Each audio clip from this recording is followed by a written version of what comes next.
Welcome to the Business Boys Talkin Business Virtual Power Lunch. Please welcome your hosts, Tyler Price and Brian Magleby.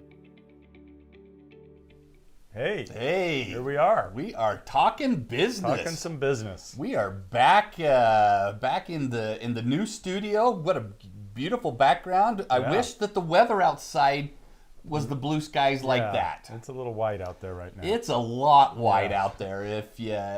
Wow, what a change in the weather in the last 24 hours. Last Friday, in fact, I was looking out my window office, the most beautiful yellow tree. Yeah. Today it's almost bald. Yeah. Knocked them all off yesterday. Quite a little storm that came in, but hey, we live in Idaho. We know what we're in for. You can't complain. That's right. Welcome to Idaho, and the beautiful Snake River Bridge there in Twin Falls looks like it's behind us. And but the show last week. Yeah, let's talk about that. Ryan Jose, that kid knows what he's doing when it comes to marketing. I think we might have had a little bit of feedback. We had some technical difficulties a little bit. But we apologize for that. It won't happen again. Mark our word on that one. But we learned in a new studio that you can't have the camera mic on as well as the body mic, and they might give a little feedback. Yeah, we might have to get Ryan back on here because that kid, he has good things to say. Absolutely great. So. He started his digital marketing class, filled the room with the digital marketing class running every Wednesday this month. Absolutely going to be a great class. So we appreciate Ryan being here last week and talking to us. And hopefully the audio today has no technical difficulties. No worries there. There we go. That's right. So, but Ryan is one of our sponsors with Volpine, right? Those guys do a great job for us. Yes. So Volpine absolutely keeps us in line. Most of you are probably watching the show on the websites that he's done. Keeps us up to date on that. We appreciate Ryan Jose. There you go. Jose, we're going to say it right here. Yeah. And our other sponsors, let's talk about them. BBSI. We've got BBSI and New Line Media, where we're in their studio right now, down here in downtown Idaho Falls. Yeah, and Tyson really does a lot of videography work. He just got back from Greece recently where he documented some cool stuff. Yep. And he's figured this out as well. But that kid, if you need some video work, I think he's doing great work. Absolutely great. New Line Media. And of course, the Idaho Innovation Center and the Small Business Development Center, the biggest secret, best kept secret in Idaho. If your business needs to be taken to the next level, you got to contact idahosbdc.org and request an appointment. And we've got people that through this SBDC network throughout the state, actually, that watch the show each and every week. So thank you to the SBDC for their sponsorship. So we got a great show today. We have got Will Ricks that's going to be our guest today. Serial entrepreneur. That serial is the word. He has more business than I have fingers. I can guarantee that. And we're excited to have him on here. Will Ricks is a great, like I said, a great entrepreneur. He's a farmer. He owns many businesses, but he also does some exporting of some of the products to China. And so we brought him on to talk about supply management. We're excited to be talking some supply management.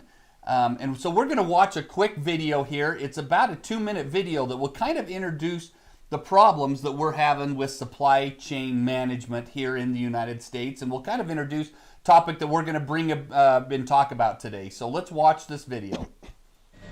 A backlog out at sea. Over 60 container ships carrying millions of consumer goods wait to unload at the ports of Los Angeles and Long Beach, California.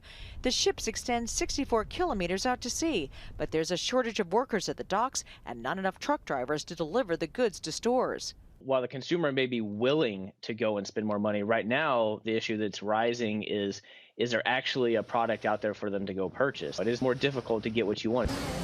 Even everyday products are in short supply. Across the U.S., Costco has limited how much toilet paper, bottled water, and cleaning supplies you can buy because of the port delays. Halloween is already turning into a nightmare for retailers. COVID-19 stopped most parties last year. This year, it's supply chain issues haunting them.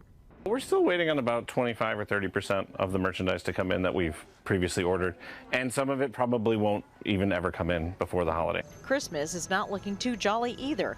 Many toys, clothing, appliances, electronics, new cars, and now even artificial trees are getting harder to find. Most artificial trees come from Asia, where manufacturing slowed to a trickle during the pandemic. Now companies can't keep up with the demand. Buy your Christmas trees now before Thanksgiving, because otherwise the shelves will be bare and there'll be lots of out of stocks. Retail Canada says stores are reporting the situation seems to be getting worse as the year goes on, resulting in much higher prices for consumers. Skyrocketing shipping costs are adding to the problem. Big retailers are now chartering their own much more expensive cargo ships, but that's not an option for others. A lot of these smaller publishers and stores are holding inventory in China, trying to wait out the freight to see if it gets cheaper. And I don't think this is going away for at least 2 years. The Canadian Toy Association says inventory problems may force some businesses to cancel pre-holiday sales like Black Friday. Experts say consumers need to be strategic this season, buy early, and have second and third choices in mind. Jennifer Johnson, Global News, Washington. Did you hear what they just said? They might be canceling Christmas this year? Did they really say that? Yeah, as long as you still can be with your family, you're okay. I agree with that, but canceling Christmas, I just don't know. That's kind of the direction that we're heading. We've got some challenges in supply chain management. So we've got Will Ricks here. He's with Highland Hay. Highland Feed, let's start to see how many fingers we can go off of. Highland Feeders, we've got, what's the compost company? Yep. We've got, he's an investor into many different businesses, and it's good to have you here, Will. Thanks, Brian. Thanks, Tyler. Great to be on. A faithful listener of two. Yeah, so him and my mom and your mom, so that's how we got three. So. Yeah, we got three. But Will, how did you become a farmer, right? Because you spent a little bit of time in the tractor just to blow off steam more than probably anything. But how does a farmer from small town Idaho have such knowledge then when it comes to kind of the shipping dilemma that we're seeing right now? You know, this all started 3-4 years ago. I could see that we needed to have another avenue for our hay products. We were going to dairies. There's an oversupply. It kept the price down. I said, we need to have another avenue for this hay. So we talked with another partner. We saw an opportunity where we could build a hay press in Hamer, Idaho, and we did that. And this has been a real learning experience. Yeah. We've really had our eyes open to this whole mother aspect of how marketing goes and all the hoops that you have to jump through and the red tape and dealing with people internationally, especially with China. And boy, that video, we're right on the forefront of that. Yeah. That is our biggest dilemma right now. Huge. Trying to get products shipped out. And this deals with everybody. It doesn't matter who you are. If you're going to Walmart to buy goods and services, prices are going up. It is. If you can even get things. If you can get things, it is. It's getting really bad down there on the ports, and it's all about supply and demand. And right now, the U.S. is really wanting a lot of goods. We've got a lot of money to spend. We want a lot of goods, and China is shipping as fast as they can, but they get a log jam when they get down there to the ports. Yeah. So that's it's been a big eye opener. It's been a real education for sure. Yes. So talk to us about this business that you have created over the last couple of years, that you take a 2,000-pound bale, or what is it that you're taking, and you're compacting it, and what's the purpose of that? So many people have seen these trash compactors. We basically have the same purpose when we'll take a large bale, compress it down to a more efficient size that'll fit in these containers going overseas, and that makes a better shipping size. It's actually designed for the containers,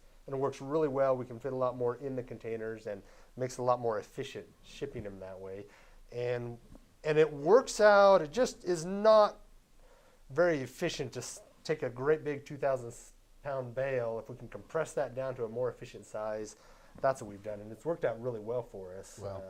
Yeah. And so it compacts it down like half the size? Yeah, roughly. About half the size. Yep. Mm-hmm. And you're doing this to save, you can now get twice the products over to China. Yep. So China really needs hay? Oh, yes. Yeah, they have a real challenge over there. They grow rice really well. It's good, it's a good climate for rice, the soil and temperatures, but they don't grow hay very well at all. Yeah. So we get asked a lot, why don't they just grow it over there? Yeah. But, Yeah. So we have to ship this hay, and there's a lot of logistics that go to it. Between we press it, we load it on a truck, it goes down to Salt Lake or to Pocatello, load it on the rail, then it goes either Seattle or Long Beach or Oakland, take it down there, they load it on the big container ships and ship it over, and it's about a month process by the time it leaves here to the time it gets over to China. Well, and we were talking a couple weeks back about one of the hurdles that you're running up against is that ships don't want to take anything back. Yes. And so then I'm just like, well, why don't you buy your own ships, right? And then you educated me on why you don't buy your own ships. But so what's your struggle right now then with shipping product back to China? You have ships that are taking your goods. We do have ships. It's just it is a challenge because you have to wait. They said on the video there was really interesting that the smaller companies are having a challenge. They can't get their own. They're actually Costco and Home Depot. They're actually looking at chartering their own ships. It's expensive, but at least they can get their product shipped in here. And so that's really interesting that they would do that. Wow. I'd heard Walmart was looking to buy. Yes. Yeah. And then I was like, see, Will, it can be done. Small town Idaho guy, just buy like what? You just need what, 100 ships? Yeah. That's 300 pocket million change. a piece. Yeah. No problem. No problem. He's got that change in his wallet, probably. You got good credit. Come on. So talk to us about the other aspects of the businesses that you have. You do some farming out in the Monteview area. We do. Graduate of Utah State. We got to put a plug into Utah State. Got some ag ag in the house. Great ag program there. Go Aggies. Yep. And so you have a farm out there that you do some farming, and then talk to about some of the other ways you've diversified your products as well. We do. So the main we came from was the farming. Grow up farming. We had the farm, and then we just saw these other opportunities to get into the hay processing, and then we had an opportunity to get into the feedlot, into the cattle side of it, and so we've got a couple of feedlots that we're running right now, and that's done really well for us. Here in eastern Idaho as well? Yep. Okay. Yep. We saw an opportunity to do a container shipping service, and we started down in Salt Lake. We actually just recently we're going to relocate to Pocatello, because you've probably heard in the news lately that intermodal that they're doing down in Pocatello right now. Yeah. They're needing some shipping and container, and so we're like, hey, this is a great opportunity. Bringing it up here. We're bringing it up here. We're going to go ahead and move into there, and I think we're really going to take off there. We're just hitting in the ground floor there, and so I think that's going to be a great opportunity for us right there. Well, so you got the feedlots, a few cows in the feedlots. How many cows? So we got about 7,000 right now. Just about 7,000 head of cattle that he's got in his feedlots, and then you've got a compost. Working on some compost at a side business. And Yep. Just that's kind of going into the off season now, a little bit on that. But the other businesses have been really done really well. They've done really well. It's been a real learning curve. Yeah. having to do this. What do you see are some of the could be some of the solutions coming to the Long Beach area? What do you see? And like you said, it's going to get worse. It is. We've got a log jam there, and everybody's trying to think of some solutions here. How can we get on top of this? My idea was thinking that, maybe we just need to run those ports, because they run 9 to 5 right now, run those longer hours. But actually, the real dilemma that as the more I've looked into it, more studied it, it's actually the trucking and rail is trying to get the product out across to the U.S. That's the product. So if they bring in more ships, if they run more hours, the ships will be able to unload more, but that's just going to create more of a...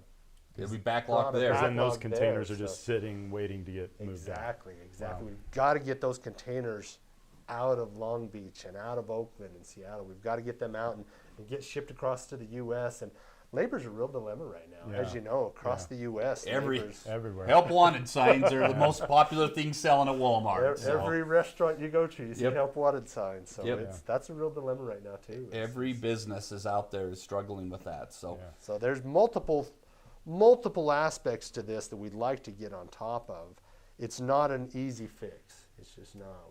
We had a big meeting with the Ag Transportation Coalition last week, and everybody was talking about this very dilemma. This is the biggest problem we've had, possibly in the U.S. right now. It is. Is this log jam, and it's not just in Oakland or Long Beach. I mean, Seattle has its issues too. Does it? It's a little everywhere. So it's And the earliest it's probably going to be solved is not solved, but ease up would probably be in the spring. Do you think it's going to take that long? well, it's definitely going to be through Christmas for sure. I think we could all see this Christmas rush. I'm hoping come January, February, we start seeing this ease up a little bit after we get the holidays passed. But right now, I don't see anything slowing up before the first of the year. Wow. So if you're going to get your Christmas presents, Tyler, get them now. Better. Everyone's been said you better buy early. I'm going to start buying cows and put them out on your feedlot. They sound like those get a good return. Then. There you go. Yeah. So they get cashed out later. So farming, right? So you grew up on the farm? Yes. And how was it your dad that started it or grandfather, or where did that? Yeah, so my dad started the farm, and he passed away in 2016, and so we've just been farming with my wife and kids since then. And so what has changed though from when your dad started farming? Was he hay, or what all did he do? Yeah, primarily, and we used to be all small bales, and that's what everybody used to be small bales, and we found that going to a more efficient size, a large bale, just about everybody, it's very few small bales around now. Yeah. Everybody's gone to that larger, it just comes down to labor, it takes a lot of labor, so we've gone to that large size bale, and that's been a more efficient way, and in reverse of that, this is real interesting, we'll take that large bale, and there's still the demand for those small bales for horses and horsepower. We'll take that large bale and compress that down to a small bale that'll be like a little 50-pound bale that they could use just the right size of horses. And those will go all over to Japan. Florida takes a lot of those. Wow. New York.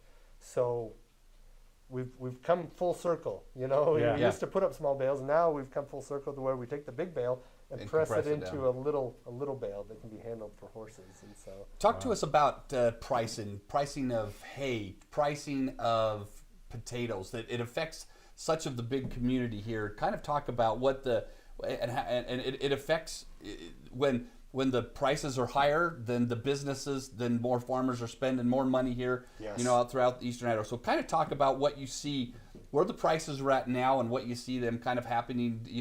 I know you aren't you can't look too much into the future, but kind of give us an idea of what you think that is the pricing of farming going to be in the next 6 months. And that's always of course farmers are always optimistic. We're always looking for next year's always going to be better, but farming right now, I think this is the best we've seen at least 10 or 12 years. Wow. Everything's wheat's up, potatoes up, corn's up, but the hay is up. It's really nice to be a farmer right now. Yeah. You can't always say that, but right now, farming prices are really, really good right now. And you see it in the grocery stores, though. You'll probably see some of that come down. But when farming does well in Idaho, this affects all other businesses. Yeah. It really does, because they go to restaurants more. They're buying new pickups. They're buying products from the local community.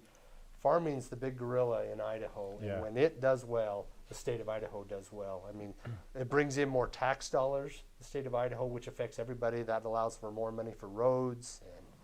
And when farming does well, Idaho does well. Yeah. Now, do you know Steve's Weifel by chance? very Okay, well, so Steve's a friend of mine, and I was being a smart aleck one day. I was like, I think I'm going to get into farming. That looks easy, because Steve grew up farming, and he just like, what? And I was like, I'm just kidding, Steve, because I started with, you get your winters off. What do? Just go sit on a beach in Hawaii? You don't have anything to do? That's not the case, obviously. So what is farming like? Because you are seeing this movement of people wanting to get into ag at some level, whether it's boutique-y type stuff or large scale. So what's your advice to someone that's like, hey, I want to do that?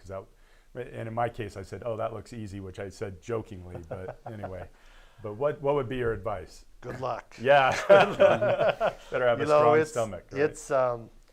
It's long hours during the summer. You put in some long hours. Sometimes I've told others, I was just talking to a family yesterday, and I said, sometimes in the summer, the days and nights, they just run together, because you don't know how many days have I had this shirt on now? It's a lot of long hours, and you don't realize that. But it is a little. You're still busy in the wintertime, just not as busy. Right. But it is a year-round occupation, and farming is the one occupation that affects everybody. Everybody has to eat. Yeah. And so that's one occupation that really has an impact on everybody. We may not all need, maybe we don't need a new car, we can get by without that, or tires, or different businesses we don't need, but farming is the one that everybody needs. Yeah.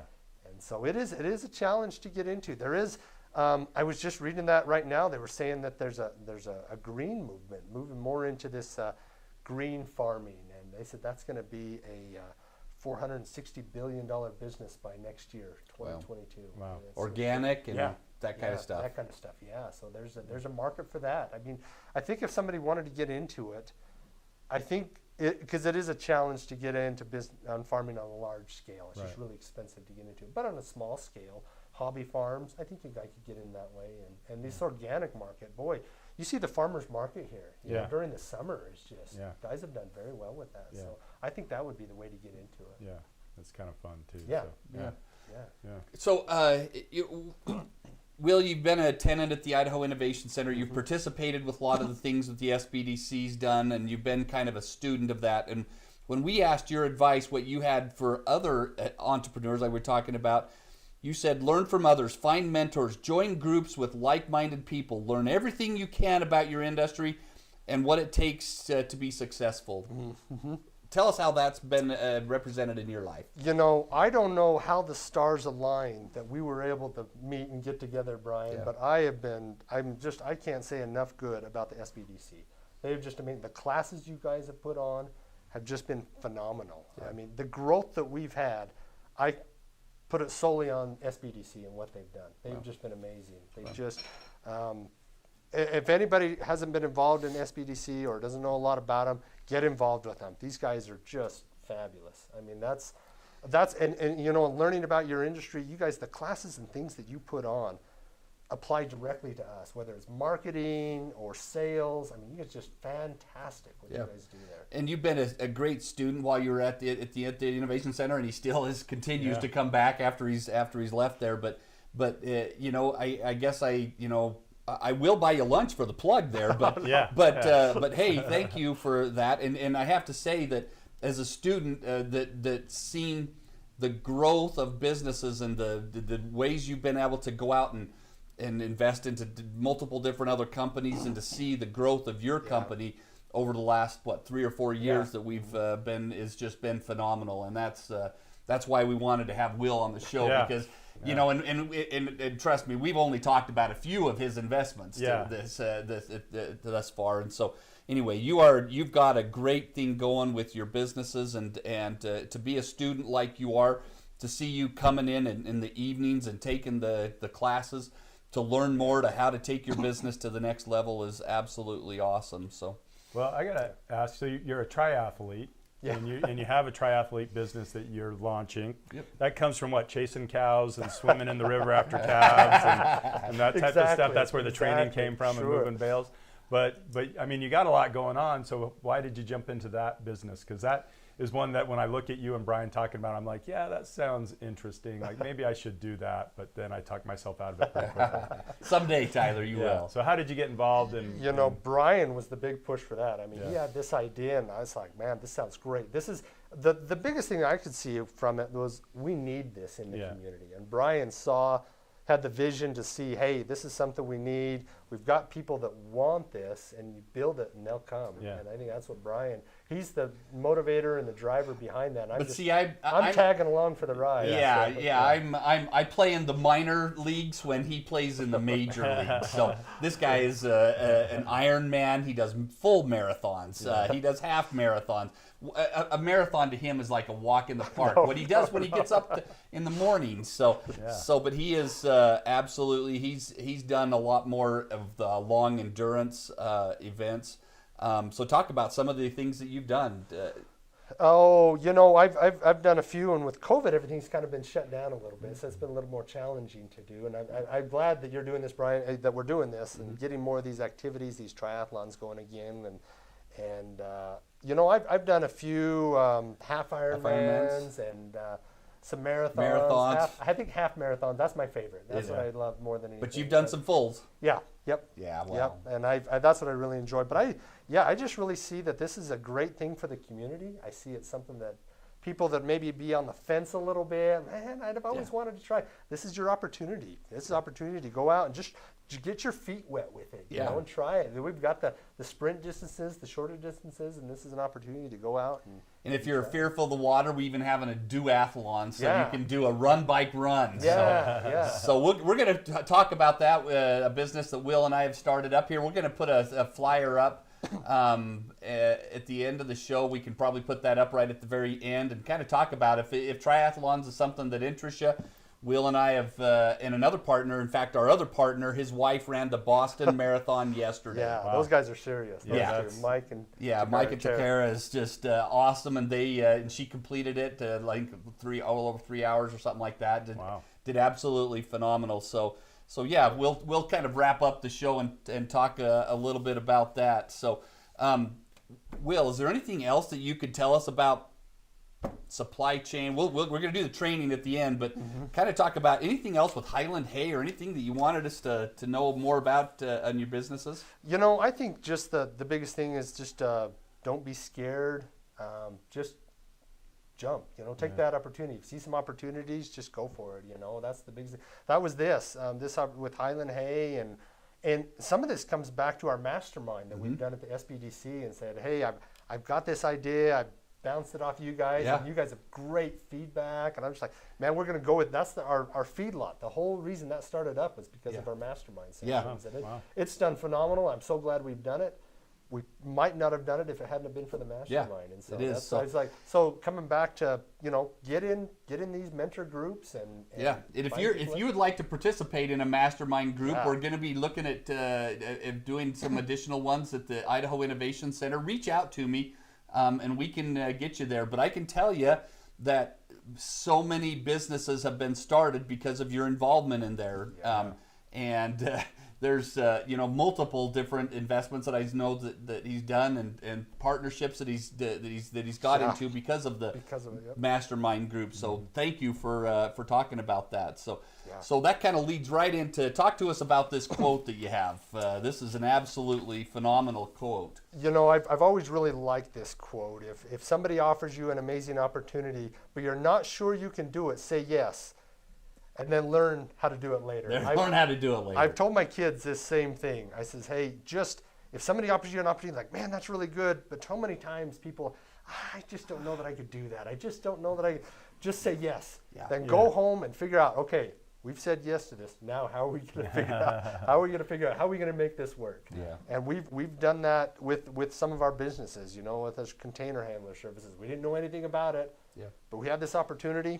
We're going to go for it. Same with the feedlots. You know, we had a little experience there, but man, we're just came into mastermind, said, "Is this a good idea?" and went out and did it after that. So. So I think that's for anybody. I think just don't be scared. You get an opportunity, and all of us get those opportunities. You know, and there was another quote that I really enjoyed that you know well. You know, opportunity is a haughty goddess, but she waits not for the ill prepared.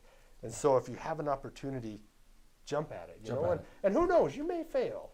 But you might everybody fails. You get to learn. It's called learning. It's called learning. Exactly. So that's why I really like this quote. Just opportunities come, jump on them, and then just go for it and figure it out on the way. Very good. Well, thank you very much. Will Ricks and his beautiful bride's here in the room with us as well. Thank you for being here. Thank you for your leadership and your example of being such a great business leader here throughout Eastern Idaho. And we appreciate your example and your and what you do to represent. He's also president of the Idaho Hay and Forage Association for not just the last year, but for 9 years. So that's just another thing that he's involved in on. So thank you, Will, for being here. So let's kind of transition and do the we like to end every show with some talking about a training topic that everybody can walk away with. So we came up with some things here. On supply chain management, and let's just quickly go through, and these are some things, I can't say they're real secrets, but if you're a smart businessman, a person, you should be paying attention to some of these key things that we put together. So number one, create a supply chain emergency plan. if we had asked anybody 2 years ago that we'd be having this kind of an issue, we'd have COVID here, and then we'd have these kind of supply chain issues, we could have never. There's just people who didn't have an emergency plan. Yeah, no. Then next, build up an inventory. So whatever if it's retail or if it's just for your products or your seed or whatever, you better have something there, because you better have a plan Just because B. it's disrupted doesn't mean that it's done. It just means that you better be able to weather that storm, right? So it is. Conduct a supply chain vulnerability audit, and this is something that if you haven't already done it, you probably should be doing this, because it is going to be affected, and it's going to affect every single business out there, from restaurants to get food to retailers be able to get products to sell. It's going to get worse for the next couple months. Mark our words. Yep. Diversify supply base. Is that what that says? Sorry. You need to get the glasses on. Yeah, I did. but there could be other suppliers, right? So we need to be able to look at that. Like, we need iPads for something, and we have to buy like 50 at a time. Yeah, go try to buy 50 iPads. That used to not be an issue. Now we have to go and buy it through multiple sources now. So. Wow. Well, very good. And then partner with a logistics expert. And this is something that, if your company's probably a little bit bigger, this is definitely a smart thing to do, because we never predicted that we'd have what we have here now. And so this is a good thing to partner with a logistics expert. Adopt risk evaluation tools. And then the last one here, which is the most important, I think, is you got to communicate with the consumers. If you can explain what the challenges are, the customers are going to be, most of the time, unless it's that Christmas gift that they really want. But if you can in that case, it's the little child. That's the customer that you got to sell them on something else, right? Anyway. But set the expectations with your consumers, and if there is challenges with your supply chains, explain to them, and just get them to work with you. Is there anything that you would add to this list? I would say these are great things. I think the key to this is being flexible and being able to shift and alternate and move and communicating with our customers. We've communicated with us, hey, where's our product? Hey, we've had these bookings, they've been canceled. We've got the product we want to ship to you, but unfortunately, with the shipping backlog and everything going on right now, it's unfortunate. And they've worked with us on that. They're like, okay, we understand. This isn't your fault. And so I think just flexibility is the biggest thing here. Being able to. There's other ports. We've actually moved from going to California. We've actually moved up to Seattle because we haven't had quite the backlog there. And so just being flexible and being able to do some of these, I think that's plan your pivots, folks. So very good. Well, that's a good ag term, right? It is. I want to give pivot back to the ag That's community. right. We do want to give pivot back. So great. Well, let's talk about the show next week. We've got another great entrepreneur. We've got Tyson Daniels coming on next week. Will be on the show. He owns, I think it's 9 or 10 different grease monkeys here throughout all of eastern Idaho. He's another serial entrepreneur that he is, but he is a very aggressive young businessman, and we're excited to have Tyson Daniels on the show next week.